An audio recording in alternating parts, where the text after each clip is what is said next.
बहुत प्राचीन समय की बात है, जब न पृथ्वी थी, न आकाश, न दिन था और न रात। चारों ओर केवल असीम जल और गहरा अंधकार था। इस अवस्था को प्रलय कहा जाता है। उसी अनंत जल के मध्य दिव्य शांति के साथ भगवान विष्णु शेषनाग के ऊपर योग निद्रा में विराजमान थे। उनके चारों ओर शांत प्रकाश फैल रहा था और ब्रह्मांड मानो उनके जागने का प्रतीक्षा कर रहा था। कुछ समय बाद भगवान विष्णु की नाभि से एक दिव्य कमल प्रकट हुआ। वह कमल धीरे धीरे विशाल होता गया और उसके ऊपर 4 मुख वाले भगवान ब्रह्मा प्रकट हुए। ब्रह्मा जी ने जब अपनी आंखें खोली तो उन्हें चारों ओर केवल जल और अंधकार दिखाई दिया। वे सोचने लगे कि उनका उद्देश्य क्या है और यह संसार किस प्रकार बनेगा। तब उन्होंने ध्यान लगाया और उन्हें भगवान विष्णु की दिव्य वाणी सुनाई दी। भगवान विष्णु जी ने कहा कि सृष्टि का निर्माण ब्रह्मा जी को ही करना है। उन्हें सृष्टि की रचना करनी है। भगवान ब्रह्मा ने सृष्टि की शुरुआत 5 तत्वों से की: पृथ्वी, जल, अग्नि, वायु और आकाश। इन तत्वों से उन्होंने पर्वत, नदियाँ, समुद्र, वन और धरती का निर्माण किया।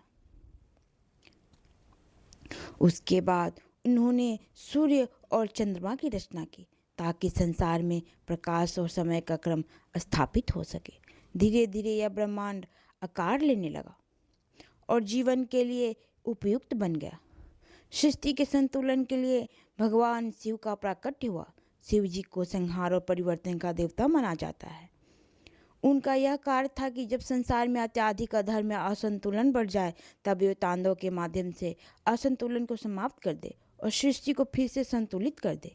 इस प्रकार ब्रह्मा, विष्णु और शिव मिलकर ब्रह्मांड के 3 प्रमुख कार्यों सृष्टि, पालन और संहार का संचालन करते हैं। उसके बाद ब्रह्मा जी ने अनेक देवताओं की उत्पत्ति की ताकि संसार का संचालन व्यवस्थित रूप से हो सके। सूर्यदेव को प्रकाश और ऊर्जा देने का कार्य किया।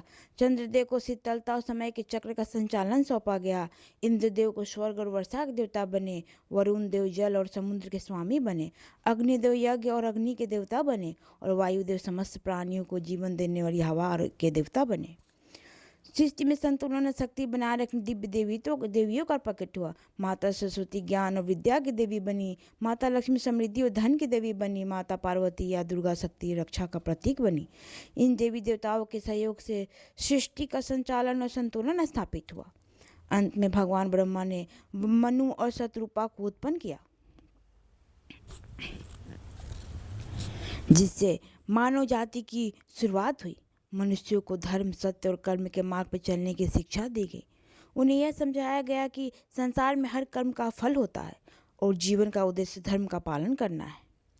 इस प्रकार सृष्टि की रचना पूर्ण हुई और ब्रह्मांड में जीवन का प्रवाह शुरू हुआ। हिंदू धर्म के अनुसार यह सृष्टि एक चक्र के रूप में चलती है। पहले सृष्टि की रचना होती है, फिर उसका पालन होता है और अंत में संहार के बाद पुनः नई सृष्टि की शुरुआत होती है। यही ब्रह्मांड का सनातन का नियम है और अनादिकाल से चलता आ रहा है।